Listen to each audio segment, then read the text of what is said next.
Kalau Islam Arab, ini kata Bang, kalau Islam Arab itu contohnya kayak pohon kurma, jadi kuat. Dan wajah tasbihnya itu di daunnya tidak jatuh. Tapi kalau Islam Indonesia kata Bang itu kayak padi, jadi ya agak goyang-goyang sedikit. Jadi untuk menghadapi angin besar itu pilihannya dua, Anda ketar kayak kurma atau fleksibel kayak padi. Jadi ya goyang-goyang sedikit. Ada koruptor sowan salam templeknya ya diterima.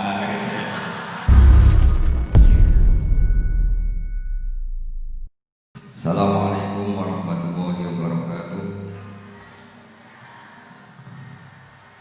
Bismillahirrahmanirrahim. Rabbi shrah li sadri wa yassir li amri wahlul 'uqdatam min lisani.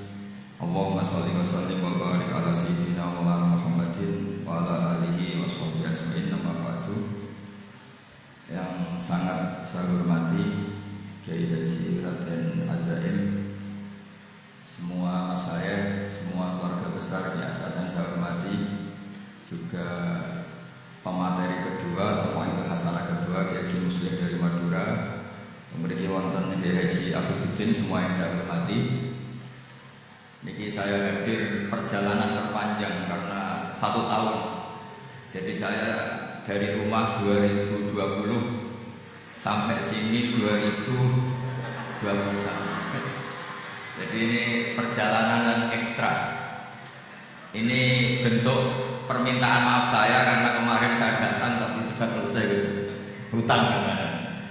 Ternyata Gus Azaim tidak lebih memaafkan, itu hutang karena saya kemarin datang tapi terlambat terus dibajak disuruh ngajar Mahat Ali. Tak pikir itu sudah bayar, ternyata masih dihutangkan. Nah ini sudah selesai, berarti saya sudah jadi orang baik lah kira-kira gitu. Jadi sudah bayar hutang. Saya mau cerita sebentar tentang khol. Dulu 84 guru saya Kiai Haji Mehmet Jubair, semua mas saya se-Indonesia rawuh sini untuk muktamar, termasuk bapak kandung saya Kiai Haji Nur Salim ikut datang, ikut menyaksikan betapa pondok ini zaman itu masih di As'ad jadi tonggak sejarah penting dalam NU, yaitu kembali ke Khittah 26. Kita tahu NU dulu itu ormas, kemudian era Gus Wahid jadi partai politik, era Gus Dur karena saran beberapa kiai, wafi muqaddimihim ada Kiai As'ad, Kiai Ahmad Siddiq dan beberapa kiai kembali lagi ke Khittah 26, yaitu menjadi ormas, organisasi masyarakat yang menaungi, yang mengayomi, yang menganjurkan pada ahli sunnah wal jamaah. Tadi Gus Azaim cerita betapa pentingnya para pendiri, para muassis yang diibaratkan sebagaimana pohon. Saya masih ingat Dawe Mbah Mun. Saya nanti cerita mas saya sebentar, cerita kitab Al-Ataqah As-Somadiyah dikarang Syekh Muhammad, fawaidnya maksudnya. Kalau Islam Arab, ini kata Bang, kalau Islam Arab itu contohnya kayak pohon kurma, jadi kuat. Dan wajah tasbihnya itu di daunnya tidak jatuh. Tapi kalau Islam Indonesia kata Bang itu kayak padi, jadi ya agak goyang-goyang sedikit. Jadi untuk menghadapi angin besar itu pilihannya dua, Anda ketar kayak kurma atau fleksibel kayak padi. Jadi ya goyang-goyang sedikit. Ada koruptor sowan salam templeknya ya diterima.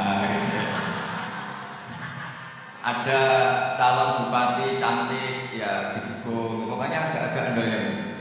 Tapi baru kayak doyong itu nggak bisa roboh karena fleksibel. Jadi Kazar in jasad tahu. Jadi ada 2 tamsil. Karena memang menghadapi orang fasik, orang dolim ini kita sebagai ulama itu ya kebingungan. Ini mungkin Ki Afif bisa waktu masalah itu. Karena pertanyaannya gini, saya berkali-kali digojlok sama bapak saya.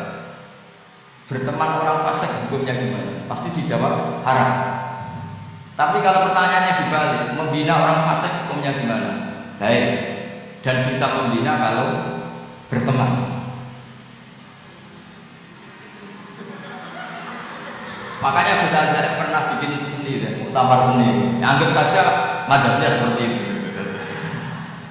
Jadi ya agak doyan-doyan sedikit. Masa kita berteman orang yang macam-macam, tapi itu fleksibel. Nyatanya tetap sholat sampai sekarang itu berarti ya gitu kata Pak Mun itu. Jadi untuk menahan angin yang besar pilihannya hanya dua, Anda kokoh kayak pohon kurma atau fleksibel kayak padi. Nah Islam Indonesia kata Pak Mun itu pari wae padi. Jadi ungkapan-ungkapan para masaya ini penting karena khazanah yang saya baca. Saya berkali-kali cerita ini dalam kitab Hilyatul Auliya. Itu Abu Nu'aim Al-Asbihani cerita tentang riwayat Sufyan bin Uyainah, ini gurunya Imam Syafi'i. Itu setiap kali Nabi Isa dan Yahya, ini dua nabi yang sekurun, sama-sama masih muda. Nabi Yahya itu senangannya dolan ke orang-orang soleh, menyambangi orang-orang soleh. Tentu itu bagus. Tapi kalau Nabi Isa ini suka menyambangi orang-orang yang fasik, orang-orang yang gak jelas. Ketika dua beliau ini ketemu, tentu yang perlu jawaban Nabi Isa karena kontroversi, berteman sama orang-orang yang gak jelas. Kata beliau, innama ana tabibun udawil marud. Seorang kiai, seorang nabi, orang yang baik itu ibarat dokter. Di mana-mana dokter itu mengobati orang yang apa? Sakit. Kalau Anda dokter dan peneliti satu penyakit, pasti cari daerah yang banyak pandeminya. Masa meneliti pandemi di orang-orang yang apa? Sehat. Jadi ini juga perlu dibahas masyarakat karena tadi dibolak-balik bina orang berteman orang fasik hukumnya haram karena wa in kana dasarrin fajanibu suratan. Tapi kalau bina orang fasik hukumnya baik, bisa bina kalau berteman. Jadi fikih itu kan dua apa ya? Makanya sholat juga gitu, sholat yang tumanina yang lama itu ya bagus. Masa jagungan dengan pangeran nggak asik, jagungan sama teman aja asik, masa jagungan sama pangeran tidak apa asik. Tapi kalau Ibnu Abbas sholat itu cepat. Ketika ditanya kenapa kalau Anda sholat cepat, setan baru kata-kata menggoda sudah selesai. Karena setan itu ya jaga jaim, jaga image. Jadi kalau menggoda orang itu ya surinan dulu, macam-macam dulu. Ternyata mau ke situ sholatnya sudah selesai. Lah kebetulan mazhab saya itu yang kedua itu. Jadi kalau Gus Azaim itu sholat lama sekali, itu ada mazhab tandingan, yaitu mazhab saya. Itu karena ini sepuh saya, meskipun top beliau tapi sepuh saya. Saya sudah 50, beliau baru 40. Ini berarti baru memulai kiai. Kalau pakai umur 2 ini baru mulai. Jadi mazhab itu penting, jadi pembanding itu harus diutarakan. Sehingga dalam fikih manapun itu sebuah mazhab itu harus diuji itu lewat pembanding. Dulu itu setiap debat fikih antar ulama itu mesti nggak ada yang menang. Misalnya saya kiai kelihatan miskin itu ya baik supaya santri-santri yang miskin itu punya teman dulu. Karena ya rata-rata santri itu miskin, nah dikancani kiai kan senang. Tapi problemnya kiai yang miskin itu ya nggak bisa nolong santri karena dia sendiri apa? Miskin. Makanya dulu Imam Syafi'i itu pengagum orang miskin. Setelah ngaji Imam Malik tanya, ya Imam Malik orang yang sealim jenengan itu siapa? Jawab Imam Malik lucu. Dulu Abu Hanifah, sekarang orangnya sudah meninggal. Ilmunya dititipkan atau diwaris oleh Muhammad bin Hasan As-Syaibani. Akhirnya Imam Syafi'i dibiayai Imam Malik ke Irak. Imam Syafi'i miskin, bisanya ke sana dibiayai Imam Malik. Itu seperti Abu Yasin Muhammad masyhur ini murid beliau. Kalau ada santri boyong harus dia apa? Disangoni. Ketika datang ke Irak, Muhammad bin Hasan As-Syaibani nata uang, nata emas itu di ruang tamu. Jadi ngitung uang itu di ruang tamu. Miliaran. Ini kaget, ini kiai kebetulan kata Imam Syafi'i. Tapi apa kata Muhammad bin Hasan As-Syaibani? Anda kagum ini, Anda kaget ini. Kalau kamu menyoal orang soleh kaya, ini tak kasihkan orang-orang fasik. Biar dipakai judi, dipakai selingkuh, dipakai maksiat. Jangan-jangan. Harta ini harus tetap di orang soleh. Kalau ke orang fasik, bahaya. Berarti kiai boleh kaya, boleh. Semenjak itu ada gerakan kiai kudu sugih. Ya ada yang kesampaian, ada yang enggak gitu aja. Tapi karena kalau pakai logika fikih, harta itu fitnah. Oke, seakan-akan harta itu masalah. Tapi kalau ini dikuasai orang dolim, maka masalah besar. Jika orang-orang soleh harus juga menguasai harta. Nah, terus lama-lama juga kiaskan kekuasaan. Kalau yang kuasai orang fasik, orang tidak sholat ribet. Maksudnya kiai itu dukung, ya akhirnya ikut politik tadi. Nak menolong bupatinya kena diatur gitu. Diatur kon sholat, orang ngasih proposal, maksudnya diatur kon sholat maksud. Ini cerita-cerita apa logika. Makanya saya sering ngaji kitab-kitab itu, diantara yang saya suka adalah ada dialog besar yang terjadi di antara orang-orang pilihan, termasuk bahkan di antara para nabi dan Tuhan. Jadi unik, Allah sendiri kadang mengajari kecerdasan para nabi itu ya lewat dialog. Masyhur Nabi Ibrahim itu punya ruang khusus untuk sholat dan tidak boleh siapapun masuk situ. Tahu-tahu ada yang sudah di situ. Beliau buka, kaget. Siapa memberi izin ke kamu yang punya rumah ini? Saya punya rumah dan saya tidak memberi izin kamu. Yang memberi izin saya itu yang punya saya, kamu dan rumah ini. Yaitu Allah Ta'ala. Wah, berarti kamu malaikat tuh? Iya, saya malaikat Israel. Disuruh nyambut nyawa kamu. Ya agak sopan karena nggak pernah mondok di salafnya. Itu akhirnya Nabi Ibrahim bilang, wah itu keliru, Anda pasti keliru. Hal ra'aita habiban yumitu habibah, hal ra'aita khalilan yumitu khalilan. Saya ini Khalilur Rahman, saya ini kekasih Allah. Masa ada kekasih bunuh yang dikasih? Itu Israel artinya ngaji, masuk akal juga. Ternyata perintah ini mungkin kok ya, pokoknya dia terus mikir. Iya ya, masa ini kekasih Allah kemudian oleh Allah dibunuh, dimatikan. Terbanglah Israel, matur lagi, ya Allah, kata Ibrahim, hal ra'aita khalilan yumitu khalilan.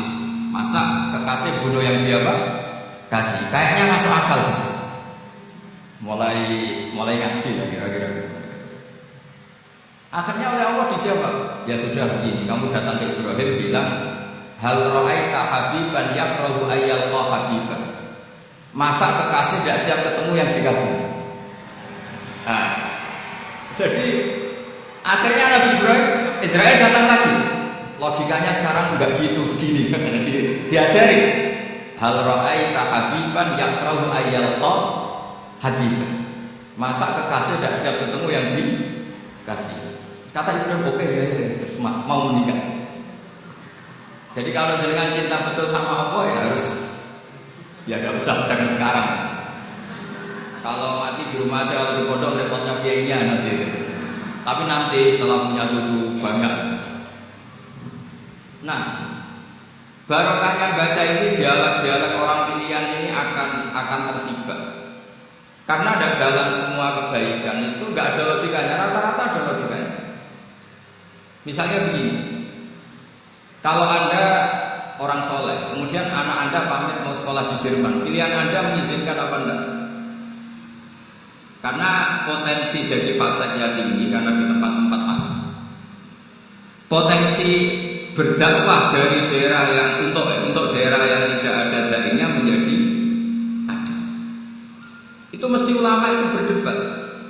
Misalnya punya anak pamit mau kembali atau keluarga. Yang satu cara berpikir optimis. Awal ada dai di beberapa negara Eropa itu ya barokahnya imigran, pekerja, mahasiswa. Dan semua itu bumi Allah, harus ada tasbih, harus ada tahmid. Dan itu harus dimulai dari kemauan atau mengizinkan anak asuh kita ke sana. Tapi di sisi yang lain potensi jadi fase itu tinggi sekali. Pemenang iman pas-pasan. Nah hal seperti ini pasti jadi perdebatan. Dan kita harus menjawab. Dan tadi kayaknya di semua bahasan masail pondok salafnya jawabnya pede semua, nggak ada ragu, nggak ada khilaf. Baguslah kalau pede. Meskipun nanti mungkin ada ulama lain yang cara berpikir apa? Berbeda. Sehingga ini saya cerita. Sehingga di kitab-kitab fikih Misalnya saya kok hidup di Bali sudah punya komunitas ngaji, itu kok saya pindah ke Sukorejo sini, banyak ulama yang mengatakan haram. Karena membiarkan bumi Allah yang sudah pernah ada orang yang sujud kemudian ditinggalkan kosong dan kemudian dikuasai orang yang tidak sujud. Jadi dianggap itu pembiaran. Jadi banyak di kitab Qalyubi sarannya Mahalli, jika ada seorang muslim yang hidup di negara orang kafir, dia nyaman dan dapat teror, itu nggak boleh lagi pindah ke negara Islam yang sehat. Karena takutnya li'alla yastawliyal kafir tilkal buka, supaya bumi itu tidak dikuasai orang kafir. Jadi ini hal-hal yang para fuqaha itu harus berdebat. Karena ini masalah-masalah furu'iyah. Sehingga mulai dulu ya banyak ulama yang mencoba berpolitik, mulai Wali Songo sampai sekarang alhamdulillah yang minat banyak. Mungkin bedanya ikhlas sama tidaknya. Tapi kalau saya pernah dikeluhin utusan dari ya komunitas ke komunitas, Islam Indonesia itu dulu itu ceritanya banyak yang dari Kamboja. Dari kalau dulu orang cerita itu orang Cempa. Itu setelah di Indonesia besar Wali Songo dan Brawijaya 5 itu sudah mulai oleng. Itu singkat cerita mereka berpikir ingin bikin kerajaan apa? Islam di Demak Bintoro dengan raja pertama yaitu Raden Fata. Karena Raden Fata ini putra Brawijaya. Padahal setelah jadi kerajaan ini era itu sudah konflik berebut kekuasaan. Akhirnya sampai jadi Jipang, jadi Jogja, jadi Solo dan seterusnya. Tapi kata Mbah Mun itu tetap barokah. Karena orang Islam harus terbiasa mimpin. Sekeliru-keliru sidik, pokoknya orang Islam biasa mimpin. Sehingga zaman Mbah Hasyim ya sudah mimpin Mas Wumi, zaman Ki As'ad pengaruhnya yang besar, sampai sekarang Kiai pengaruhnya besar. Nah barokahnya Kiai pengaruh besar ini sampai moral jadi ukuran. Misalnya sekarang ada calon bupati kok nggak sholat, pasti kalah. Jadi sholat itu jadi tolok ukur untuk calon bupati. Meskipun mungkin punya efek pura-pura sholat, tapi nggak apa-apa lah. Sementing moral ini jadi ukuran. Sementara yang di Thailand, di Patani, itu karena dulu pelajarannya tasawuf, itu orang nggak ambisi mimpin dunia. Tahu-tahu dipimpin, dan akhirnya Nyuwun Sewu ya saat Islam-Islam yang dulu terlalu tasawuf karena nggak punya pengalaman memimpin, akhirnya lazimnya konsekuensinya hanya dipimpin. Tapi Islam Indonesia beda, karena kulino mimpin itu akhirnya dari orang Islam biasa menjadi Islam yang sholat sampai Islam yang bisa ngaji itu bisa mimpin negara. Tentu yang paling populer dimulai Gus Dur. Jadi ini sesuatu yang barokahnya istihad para kiai, sementara Islam kulino mimpin. Jika di Indonesia itu barokahnya itu kebaikan menjadi tolok ukur. Ada orang yang terkenal koruptor, atau terkenal Nyuwun Sewu selingkuh, atau terkenal apa, itu pasti tidak jadi.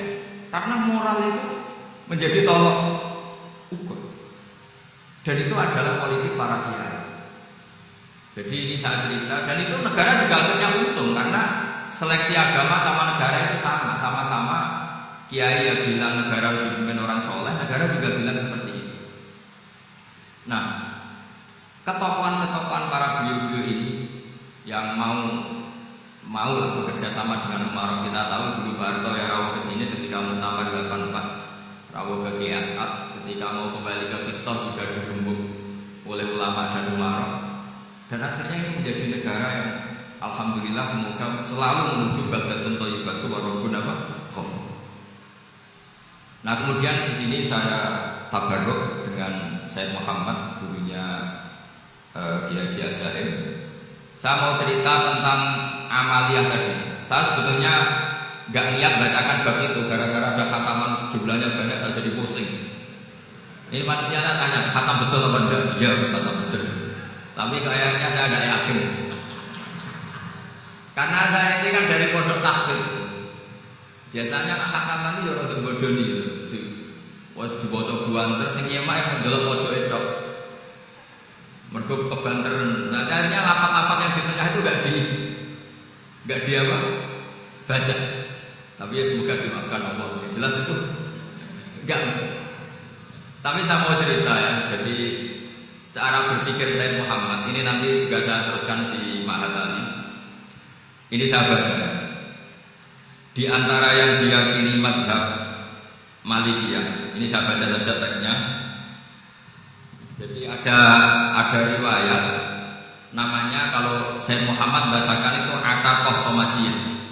Kalau di Indonesia kadang orang bilang Al-Ataqah Al-Kubro, yaitu dengan membaca surat Ikhlas. Di sini jumlahnya hanya 100 kali, kila 1000 kali. Tadi berapa? 700 juta ini sudah susuk banyak. Di sini hanya 40, riwayat lagi 100, 1000. Terus apa tadi berapa? 800 juta. Wah, ini sudah susuk. Itu anak cucu sampai pasti masuk surga ya. Ini saya baca, ini kitabnya Syekh Muhammad. Suratul Ikhlasi wal Itqu minan nar. Akhrajat Tabrani fil Kabir an Firus ad-Dailami wa huwa ibnu Muslim Najasi. Waqad khadama Nabi sallallahu alaihi wasallam. Orang ini jadi khadimnya Nabi. Qala Rasulullah sallallahu alaihi wasallam, "Man qara'a qul huwallahu ahad mi'ata marratin fi shalat wa ghairiha, kataballahu lahu bara'atan minan nar." Ini hanya berapa ini? Mi'ata marrah. Berarti kalau satu orang itu cukup 100, berarti sudah untuk 7 turunan. Ya, untuk 7 turunan cukup. Untuk 7 turunan. Susul ini sudah susul. Nah, ini tak cari pembenarannya, ini supaya keren. Ini di halaman 188 Abwabul Farad. Warwa Ibrahim bin Muhammad Al-Khiyari fi Fawaidihi an Hudzaifah marfu'an. Man qara'a huwallahu ahad alfa marratin faqad ishtara nafsahu min Allah. Berarti 100, ada riwayat lagi 1000. Nanti tak carikan lagi yang berapa? Jangan. Nah, ini saya baca. Wa hadzal adatu huwa al-ma'ruf bi ataqatis somadiyah. Wa qad nassa jama'atul mutaakhirin malikiyah ala istihbabi ataqatis somadiyah. Wa haddu ala qira'atiha wa istimaliha. Minhum Asy-Syaikh Abdul Salam Al-Asmat Al-Husaini. Jadi kullu haula'i istahabbu ataqatas somadiyah ma'a qirafi ba'dihim kal misnawi bi syiddatin fi haditsihha. I'timadan ala anna hadha min al-fadail allati yutasahadu fiha. Faman sa'a yasta'milaha raja'a usulama fiha fala ba'sa bidzalik. Ala syarti alla ya'taqida subuta dzalika anin nabi sallallahu alaihi wasallam hatta la yaqwa fil kifbi alaihi. Jadi intinya itu silahkan Anda bikin jumlah sesuai versi Anda. Yang penting Anda jangan kampanye kalau itu perintah Kanjeng Nabi Muhammad sallallahu alaihi wasallam. Karena kalau kamu atas-namakan Nabi kemudian jumlahnya sampai 800 juta, berarti Nabi mengajarkan masyaqqah pada umatnya. Jadi cukup yang riwayat itu di sini hanya 100 sama 1000. Jadi kalau jumlah tadi untuk 7 apa? Turunan. Jadi kamu harus ditutup dengan doa, ya Allah, semua itu bukan untuk saya tapi untuk 7 turunan. Tolong catat ya Allah.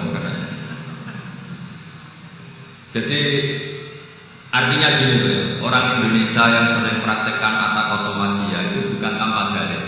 Ternyata dalam madzhab Maliki, saya masih ingat ketika mbak saya kandung, bapaknya bapak, asmanya Bang Gersam, itu wasiatnya minta dibacakan 4.000. Yang baca pas itu ya bapak sama anak-anaknya. Dan kemudian alhamdulillah zaman akhir itu mulai agak ngawur. Kalau ada acara itu wong liya kon maca anake mlebu gak melok maca. Itu keliru, saya jamin itu keliru. Saya sering kalau cuma di rumah, kalau yasinan di tonggo-tonggo kok anaknya gak maca, saya keluar. Bapakmu wong liya kon maca kata saya. Jadi itu menurut saya itu yang jelas. Saya sampai ngisi begini. Yang ada riwayatnya itu idza mata mu'adab min qata amalu ila min salasin sadaqatin jariyah au ilmin mintafu bi awaladin sholihin yatullah. Itu tidak ada di hadis au kiyayin sholihin yatullah. Yang ada itu awaladin apa? Sholihin. Jadi anaknya harus ikut, kalau tidak usah. Akhirnya anaknya dulu tinggi terus gitu. Akhirnya tak kayak jagung paling akeh kula mendhet sithik. Mengakur anaknya. Kadang-kadang enggak, orang lain banyak buahnya, anaknya mau mlebu metu mau enggak tamu berokokan. Itu harus ditobatkan. Keliru itu. Karena nasnya bukan audiyayin sholihin tapi awaladin sholihin. Ini bukan provokator, ini memang ya seperti itu. Nah terus tentang tadi la ilaha illallah yang didawahkan Gus Azhari. La ilaha illallah itu penting sekali, cuma saya mohon itu diilmoni. Jadi dulu kalimat ini menjadi spesial karena diilmoni, karena dimulai dari fa'lam annahu la ilaha illallah. Terus hanya ayat itu wastaghfir lidzambika walil mu'minina wal mu'minat. Saya ulang lagi ya. Terus hanya ayat itu wastaghfir lidzambika walil mu'minina wal mu'minat. Makanya menurut mazhab Sadzili, kamu disuruh baca la ilaha illallah dulu, jangan istighfar dulu. Saya ulang lagi ya. Dalam mazhab Sadziliyah itu la ilaha illallah dulu, nggak boleh istighfar dulu. Alasannya masuk akal. Orang yang kafir 70 tahun itu sekali baca la ilaha illallah itu langsung yufar lagu maqad salah. Sehingga la ilaha illallah sendiri sudah punya kekuatan supaya dosa kita diampuni. Qul lil ladzina kafaru yantahu yufar lagu maqad salah. Cara menghentikan kekafiran di mana? Dia melafalkan la ilaha illallah. Ini kalimat yang begitu saktinya sampai orang yang kafir puluhan tahun itu dosanya semuanya terhapus hanya karena melafalkan la ilaha illallah. Nah, makanya kata Abu Hasan As-Sadzili, wastaghfir lidzambika ay bihadzal kalimat. Seseorang sah beristighfar itu kalau melafalkan la ilaha illallah. Misalnya ada orang kafir mati kafir, sah enggak anak cucunya mengistighfari dia? Tidak sah karena belum melafalkan la ilaha illallah. Makanya kata Abu Hasan As-Sadzili, wastaghfir lidzambika ay bihadzal kalimat. Sehingga lafaz ini spesial betul. Tapi kadang-kadang beberapa mursyid cara berpikir lain. Ini kalimat thayyibah harus dibaca orang suci, sehingga mendahulukan apa? Istighfar. Untuk supaya pas melafalkan kalimat thayyibah sudah dalam keadaan apa? Suci. Itu juga masuk akal. Tapi secara meyakinkan saya sendiri lebih mengikuti manhajnya Abil Hasan As-Sadzili karena alasannya tadi, yang kafir puluhan tahun saja langsung luntur dosanya karena melafalkan la ilaha illallah. Artinya la ilaha sendiri sudah bagian dari istighfar. Nah, ya tadi buktinya fa'lam annahu la ilaha illallah wastaghfir lidzambika walil mu'minina. Jadi orang sah diistighfari itu setelah dipastikan sah tauhidnya. Jadi setelah tauhidnya sah, yaitu la ilaha illallah, baru sah apa? Diistighfari. Sehingga orang kafir, orang kafir yang mati kafir, anak cucunya tidak boleh apa? Tidak boleh menistighfar. Terus saran saya kedua, la ilaha illallah itu filosofinya itu nafyun li uluhiyatil ghairillah wa isbatun li uluhiyatillah wahdah. Filosofi la ilaha illallah itu gimana? Menafikan semua selain Allah itu tidak Tuhan dan hanya menuhankan Allah semata. Nah itu caranya gimana? Caranya kita harus terbiasa ini, karena tadi saya dibilangin panitia ini rata-rata mustamihnya atau mustamiatnya ini santri. Caranya gimana? Dilatih pakai logika. Saya berkali-kali cerita kalau ngaji, saya sekaligus kampanye. Allah itu Tuhan yang begitu fair. Untuk menjadi Tuhan Allah mempersilahkan, ada kualifikasi Tuhan. Jadi boleh dikompetisikan, itu boleh kata Allah. Gak apa-apa kamu ngaku Tuhan ya, kata Allah. Tapi nak ngaku pangeran ini paling gak ya reputasi lah. Ada verifikasinya. Dimulai dari apa? Ya kalau jadi Tuhan itu setidaknya bikin langit bumi, aturannya. Jadi kalau daftar bupati ya daftarlah ke KPU. Masa tahu-tahu jadi apa? Tuhan kemudian tidak punya prestasi bikin langit bumi. Sehingga Allah itu cara ngendikan itu ya fair. Qul ara'aytum ma tad'una min dunillah aruni madza khalaqu min al-ardi am lahum syirkun fis sama. Coba yang kamu tuhankan selain saya, prestasinya apa? Ketika saya bikin bumi itu apa ikut bikin? Terus am lahum syirkun fis sama apa? Kalau bikin langit, kalau nggak bisa ya urun lah. Urun semen apa urun bego, pokoknya urun aja. Urun ora, bego ora, ngerti-ngerti aku jadi pangeran. Nah, aku lihat beranaku. Jadi ya kan ya lucu kan, misalnya syarat kiai di Salafiyah kan keluarga biasa, cucunya ngaji ngalim. Orang keluarga biasa, aku kiai utama di Salafiyah. Oh mesti di penjara kan? Lah yo gak gawe langit bumi, gak ada prestasi terus ngaku sebagai apa? Tuhan. Sehingga fair. Makanya saya berkali-kali cerita. Jubair bin Mut'im itu punya anak namanya Muhammad. Ini sudah orang alim, Muhammad bin Jubair bin Mut'im. Itu cerita awal Islami Abi. Mut'im itu orang pinter sekali. Saking pinternya dia jadi delegasinya orang Quraisy datang ke Rasulullah sebagai negosiator untuk membebaskan Asra Badrin, tawanan perang apa? Badar. Nah, namanya disuruh itu pasti orang pinter. Tapi apa yang terjadi ketika nginep di masjid? Karena zaman itu nggak ada hotel, nanti jadi geger orang sering nginep di masjid, hukumnya gimana? Pasul masa itu. Zaman itu mau tidak mau. Kalau sekarang kan ada hotel, kiai juga punya wisma. Apa yang terjadi? Orang ini cerdas sekali. Dan delalah Nabi pas sholat maghrib itu baca waktu wa kita bimastur sampai amkhalakus samawati wal ardh. Ya kalau kamu jadi Tuhan ya setidaknya menciptakan langit bumi. Namanya jadi Tuhan ya ada persyaratan. Paling tidak punya reputasi menciptakan langit bumi. Atau kalau jadi Tuhan setidaknya reputasinya itu tidak diciptakan yang lain. Am khuliqu min ghairi syai'in. Ini jadi Tuhan kok punya bapak, punya ibu. Ini jadi Tuhan kok lahirnya di bumi, ada tanggal lahirnya, ada tahun. Masa jadi Tuhan kok di buminya? Pokoknya walhasil. Akhirnya Nabi ketika salam sholat maghrib, dia datang, ya Rasulullah, akal itu habis oleh ayat yang barusan kau baca. Sudah saya Islam saja. Argumentasi selain Allah Tuhan itu batal. Itu, nah saya mohon santri-santri salafiyah itu baca Quran sampai seperti ini. Jadi jangan hanya khataman banyak-banyakan maksudnya.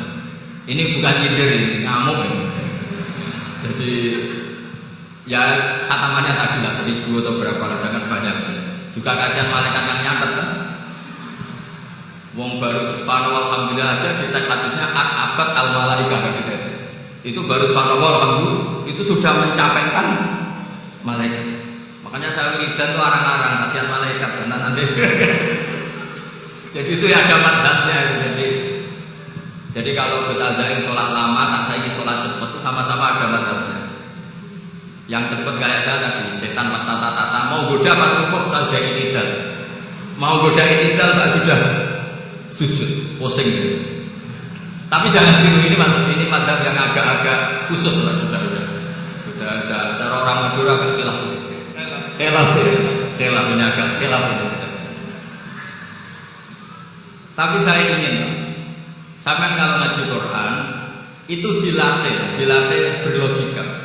Jadi Allah itu fair, nggak apa-apa kalian ngaku Tuhan itu nggak apa-apa, tapi tunjukkan prestasi kamu apa. Aruni madza khalaqu minal ardi am lahum syirkun fis sama. Am khalaqus samawati wal ardh. Diulang lagi, am khuliqu min ghairi syai'in. Setidaknya kalau jadi Tuhan itu ya nggak butuh yang lain lah. Masa jadi Tuhan wujudnya saja butuh orang lain, butuh bumi, eksistensinya butuh makan, butuh minum. Makanya Allah cara meniadakan uluhiyah selainnya, Allah redaksinya itu mengenaskan. Yaitu tadi dengan cara-cara seperti itu. Sebagian ayat disebutkan ma asyadduhum khalqas samawati wal ardi wala khalqa anfusihim. Wong Tuhan kok nggak punya reputasi bikin langit, bikin bumi, bahkan untuk menciptakan dirinya sendiri saja nggak bisa. Ya sudahlah, kamu nggak usah ngaku Tuhan, nggak level kata Allah gitu. Akhirnya terus ditemukan Tuhan yang sejati, yaitu wal awwal wal akhir wal zahir wal batin. Nah itu yang Mut'im ini tadi termasuk orang sangat cerdas sekali. Padahal itu bacanya bukan pas basuh masa enggak. Nabi pas sholat maghrib. Juga bukan pas ceramah enggak. Tapi itu didengarkan. Makanya termasuk ini spesial untuk hormat saya kepada Kiai Asad. Makanya saya ini kalau mentasjid santri-santri ini agak sensitif, tapi sudah saya tidak perlu takut fitnah. Saya termasuk kenapa saya ini jadi ahli tafsir, tentu yang membentuk itu Mbah Maimun dan bapak saya. Bapak saya itu hafal Quran dan hafal Fatihah, saking senangnya Quran. Mungkin bisa kamu saingi. Itu adalah orang kafir itu bisa paham Quran. Itu sangat menyinggung saya. Orang kafir itu bisa paham Quran. Ketika umat Islam itu karena mendengar apa? mendengar apa? Quran. Dan itu masih kafir apa sudah Islam? Masih kafir karena kalimat-kalimat yang di Quran itu begitu jelas wal kitabil mubin sehingga didengarkan orang kafir pun tuh ngefek. Makanya ketika Umar datang ke saudari putrinya, kemudian dengar Muhammad anzalna alaikal Quran apa di tasqur itu dia terus iman. Begitu juga Mut'im. Itu ketika dengar Nabi baca surat At-Tur yang langsung iman. Makanya kata Ibnu Jarir At-Tabari, kamu jangan pernah bilang gini, syaratnya paham Quran itu harus alim, harus gini. Lah nanti berarti orang kafir punya alasan di depan Allah, ya Allah, engkau madani kami dengan Quran yang nggak bisa dipahami kecuali alim dulu. Lah saya alim gimana? Nggak pernah mondok gimana? Saya kafir. Jadi artinya gini, kata Ibnu Jarir At-Tabari, Allah tidak mungkin mengatakan gini, ifhamil Quran bima la fahmalaka. Quran harus kamu pahami. Sementara orang kafir karena lafaznya Quran khusus gak bisa memahami.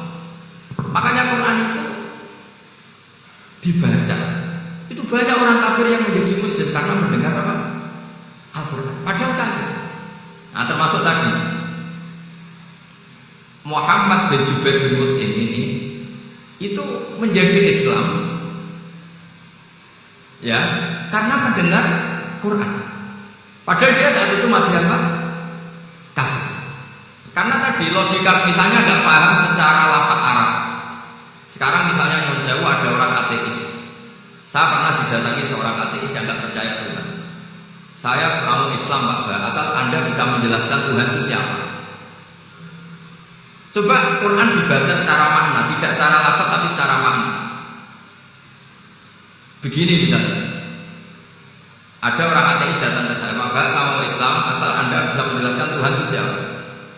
Terus saya tanya, ini ngajak goblok-goblokan apa pinter-pinteran? Terus dia jawab, ngajak pinter-pinteran Pak. Saya ini dokter. Maksudnya di akademiknya dia dokter, mungkin jurusan matematika atau apa, tapi di ketuhanannya jeblok. Terus tak tanya, kalau ini ada kertas, kamu suka ada rumusnya apa suka ada? Ya suka ada rumusnya. Kenapa ada kertas? Ya karena ada yang bikin. Nah kira-kira berstatus membikin atau membuat itu sesuatunya mewujud apa enggak? Ya pasti mewujud lah, pasti ada. Ya sudah, anggap Tuhan itu adalah sebab dari semua yang ada. Masa alam yang seperti ini, langit dan bumi ini mewujudan, kemudian kamu katakan khalaqahal adam, bahwa alam raya yang mewujud ini diciptakan oleh ketiadaan. Ya juga, berarti Tuhan itu ya itu yang namanya Tuhan. Lalu mulai dulu dia ngomong gitu kan saya Islam. Jadi itu kadang-kadang kalau jawab pokoknya kabel itu gawe Tuhan. Beda dengan zamannya orang-orang mantek. Orang-orang mantek itu kan nggak pernah nyebut Allah. Ini alam hawadis, labuda min muhdis. Meskipun mereka, nah muhdis ini menurut Islam namanya Allah, tapi sebetulnya kan nggak langsung bilang Allah. Jadi tak kasih tahu, alam raya ini wujud nggak? Ya wujud Pak. Bisa nggak sesuatu yang nggak ada menjadi faktor wujudnya yang ada? Ya nggak bisa, namanya nggak ada nggak bisa jadi faktor. Nah itu hebatnya ulama-ulama kita ketika mengenalkan Allah itu siapa? Zat yang wajibil wujud. Jadi kita ini kalah pinter ulama-ulama dulu. Ya alhamdulillah kalahnya sama ulama dulu. Kalau kalah sama ulama sekarang bisa. Jadi ulama dulu sudah pinter. Pasti pertanyaan dasar manusia, hadil mawjudat man khalaqaha, siapa yang menciptakan? Kalau kamu langsung jawab Allah atau Tuhan, mereka pasti tidak terima. Ya jawab saja, hadil mawjudat mesti khalaqaha mawjudun. Nah berhubung mawjud ini berstatus pencipta, harus super. Nah super ini oleh ulama disebut wajibul wujud atau musabbibul asbab, yang oleh Islam dinamai Allah.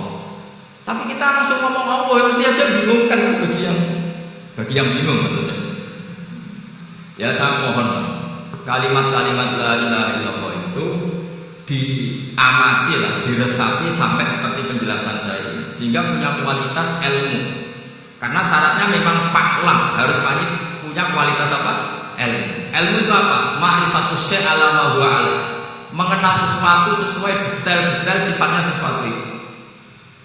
Misalnya kalau Allah sudah jadi Tuhan, ya harusnya qabla kulli syai'. Masa Tuhan sama yang dituhani wujudnya dulu yang dituhani, ditemukanlah sifat awal atau qadim. Makanya benar Gus Azhar tadi kalau sudah bertauhid harus hafal akidah berapa khamsi. Dimulai apa? Wujud. Kenapa harus dikatakan wujud? Karena alam raya ini kadung maujudan. Hadhil alam mawjudun. Masa mawjudun khalaqahul adam, masa mawjudan khalaqahul adam. Nah itu yang disebut amkhuliku min ghairi syai'in amhumul khaliqun. Jadi saya mohonnya coba tradisi-tradisi lihat baru ayat ini dihidupkan lagi sehingga kita baca Quran itu sekaligus menjadi orang yang sangat argumentatif. Karena Quran adalah qul falillahil hujjatul baligh. Dilatih. Jangan bosan dilatih. Makanya kalau saya baca ayat-ayat seperti itu cek fair ya Allah. Fair betul. Gak apa-apa saya punya saya nggak tahu. Tapi yang nimbang pasal gawe langit yang betul atau ada langit tandingan kira-kira. Kalau saya bikin bumi ya ada bumi. Nah misalnya sekarang orang Cina bikin matahari, materinya dari mana coba? Dari yang sudah ada sekarang kan? Tetap saja kita ikut bikin kan? Tapi kalau Allah bikin langit bumi minal adam minal wujud. Kalau mereka paling rekayasa sudah wujud sudah atek. Nah harus sampai seperti itu. Sampai kata Gus Azhar kul hal itu apa? Burhanakum. Jadi ini cara-cara kita untuk menguatkan iman. Aruni madza khalaqu minal ardi am lahum syirkun fis sama. Terus kata Allah, itu nih di kita min qabli hadza au atharatum min ilmi. Kalau kamu enggak setuju teori ini kata Allah, cari kitab suci versi Anda. Aturan jadi Tuhan itu apa? Ya tetap saja semua kitab suci akan mengatakan di mana-mana Tuhan itu pencipta langit dan bumi. Jangan yang lahir di bumi jadi Tuhan. Jangan Lata Uzza jadi Tuhan. Jangan karena sakti jadi Tuhan. Nah ini di sini pentingnya ilmu balaghah, ilmu mantek yang alhamdulillah di pondok-pondok kita masih diajar. Makanya kata mantek sebetulnya ilmu akal hanya menemukan hadil maujudat khalaqaha maujudun. Nah yang wujud ini siapa? Ya wajibul wujud. Nah kemudian Islam menamai ini Allah Subhanahu wa ta'ala. Makanya ulama dulu kalau ngendikan Allah itu siapa? Zat sing wajibul wujud. Itu filosofinya luar biasa. Karena dengan seperti ini bisa menafikan teori ateisme bahwa alam raya ini diciptakan oleh ketiadaan. Makanya saya bilang ngajak goblok-goblokan apa pinter-pinteran. Lah nek ngajak goblok-goblokan yang ini hadhil maujudat khalaqahal adam. Terus kita goblok bareng. Loh iya kan barang maujud diciptakan yang tidak maujud. Wong ora wujud kok mempengaruhi sing wujud. Ya monggo nak goblok bareng ya. Akhirnya kalau saya ini dokter masa kamu ajak goblok. Ya sudah pinter saja kata saya. Alhamdulillah karena debat kecil ini dia menjadi nyaman lagi dengan apa? Islam. Memang saya tentu nggak bisa disalahkan doktoralnya karena di ilmu yang selain apa? Teologi. Tapi kan polanya dia pasti pinter. Makanya ini sekaligus mengingatkan anak-anak kecakapan menjelaskan itu harus dilatih karena di antara kelebihannya Quran itu wal kitabil apa? Mubin, yaitu kitab yang punya kemampuan menjelaskan. Ini yang terakhir saya beri contoh. Terakhir ini penjelasan Quran. Dulu orang kafir itu cara berpikir itu begini, Muhammad, urusan kita ini banyak, problem kita banyak. Masa iya urusan yang banyak ini cukup dengan satu Tuhan? Kalau problem banyak ya Tuhannya harus banyak. Ada Tuhan pohon, Tuhan hujan. Kayak Cina itu ada Dewi Tuhan itu keberuntungan, ada yang sial. Pokoknya diurus yang banyak. Maka mereka bilang aja'alal alihata ilaha wahidan ilaha adalah syai'un ujab. Ini aneh, urusan banyak Tuhannya satu ini aneh. Tapi Nabi secara sabar. Dan yang diomongnya orang kafir. Tidak anak Mahatali, orang kafir. Jadi nanti kalau anak Mahatali gak bawa Quran itu banget ketemu kafir saja Pak. Akhirnya Nabi secara santai, secara ringan memberi penjelasan gitu. Kalau Anda menjadi buruh, kalau orang Arab dulu bilang abdan, kamu suka nggak punya majikan banyak, perintahnya beda-beda, semuanya memaksa kamu untuk nurut. Sama punya majikan satu yang baik. Ya nggak suka lah Muhammad kalau majikan saya banyak, semuanya berhak perintah saya ada enak. Majikannya satu saja. Terus kata Nabi, Tuhanmu itu majikan kamu. Kalau Tuhannya banyak, kamu bingung. Nanti perintahnya banyak. Akhirnya mereka paham. Dan itu segampang itu Allah memberi penjelasan. Daraballahu mathalan rajulan fihi syuraka mutasyabbisuna wa rajulan salamal lirajul. Hal yastawiyani masalah? Alhamdulillah. Langsung dipiara lagi. Kalau kamu jadi buruh, punya majikan banyak, perintahnya beda-beda. Kemudian jadi buruh yang majikannya satu, kamu milih mana? Ya milih satu Muhammad. Ya sudah. Kalau Tuhannya banyak, perintahnya banyak, kamu juga bingung. Langsung menjadi paham. Nah, ketika ada orang tidak ikhlas, Nabi cara memberi penjelasan juga gampang. Misalnya saya dikasih uang Gus Azaim 1 juta. Kemudian matur nuwun saya sama Pak Afif, aneh enggak? Saya ini orang aneh. Orang aneh enggak? Itu Nabi kalau mencontohkan orang tidak ikhlas gitu. Kata Rasulullah, orang tidak ikhlas itu sebagaimana orang beli budak. Min khalisi mali, budak itu dibeli dari uangnya sendiri. Kemudian fa'amila hadal abdu, budak ini kemudian bekerja dan aqtahulatan, hasilnya dikasihkan sama orang lain. Terus Nabi memberi percontohan, ayasurukum ayakuna abdukum kadal. Apa kamu suka kalau budak kamu seperti itu? Dulu orang-orang dulu kan beli budak untuk disuruh bekerja, terus disuruh setor apa hasilnya. Jadi budaknya kamu yang beli, yang biayai. Kalau sekarang mungkin nggak ada budak gini lah. Saya nyuruh Zaid, tak kasih mobil, tak kasih bensin, tak kasih uang jalan supaya narik angkot. Hasilnya disuruh ngasihkan saya. Ternyata dikasihkan orang lain dan matur nuwun sama orang. Kamu suka punya budak seperti itu? Ya tidak suka ya Rasulullah. Ya ibaratnya seperti itu. Bumi yang bikin Allah, nyawa kamu yang bikin Allah, semua fasilitas dari Allah. Kemudian kamu menyembah selain Allah. Segampang itu. Dan Nabi teladan sampai dulu yang mayoritas orang kafir menjadi mayoritas Muslim dan semuanya tanpa paksaan. La ikraha fiddin. Karena qad tabayyana rusdu minal ghayy. Cara tabayyana gimana? Yaitu punya kemampuan menjelaskan. Wal kitabil apa? Mubin. Ini makanya saya mohon semohon-mohonnya anak-anak ini kan kader-kadernya Mbak Samsul Arifin, Mbak As'ad, Gus Fawaid, sekarang Gus Azhar, semuanya harus punya kemampuan wal kitabil apa? Mubin. Sehingga di antara sifatnya Nabi itu fatona, punya kecerdasan. Nabi itu gak pernah debat kalah, meskipun sudah terdesak gak pernah kalah. Pernah Nabi itu ngendikan ma'ad wa wala tiarata, tidak ada penyakit menular. Ada orang yang mungkin kurang suka iseng, ada onta yang sudah gudikan dijejerno sama yang waras, ternyata yang waras jadi gudikan. Akhirnya Nabi diundang lah kira-kira gitu. Ya Rasulullah, kata engkau gak ada penyakit menular, tapi ini onta yang gak gudikan tak jejerkan yang gudikan ikut gudikan, berarti kan menular. Nabi santai jawab, faman jarrobal awal, lalu yang pertama gudikan ketularan siapa? Wah kalau ini asli ya sudah. Jadi kiranya dia menang karena yang gudikan pertama nulari yang kedua. Ternyata Nabi tanyanya lagi, faman jarrobal awal, yang gudikan yang pertama siapa? Oh ini asli ya maksud saya itu. Jadi Nabi itu gak pernah karena Nabi punya apa? Fatul. Jadi saya mohon, ya tadi makanya ini efeknya tuh khatamannya gak boleh banyak-banyak ya. Maksud saya kalau musim khataman ya gak apa-apa, khataman banyak-banyak. Tapi kalau gak musim khataman ya musim-musim tadabbur gitu. Tapi kalau ini musim khataman ya monggo. Cuma saya kok kasihan malaikatnya gitu. Ya kalau minta maaf. Assalamualaikum warahmatullahi wabarakatuh.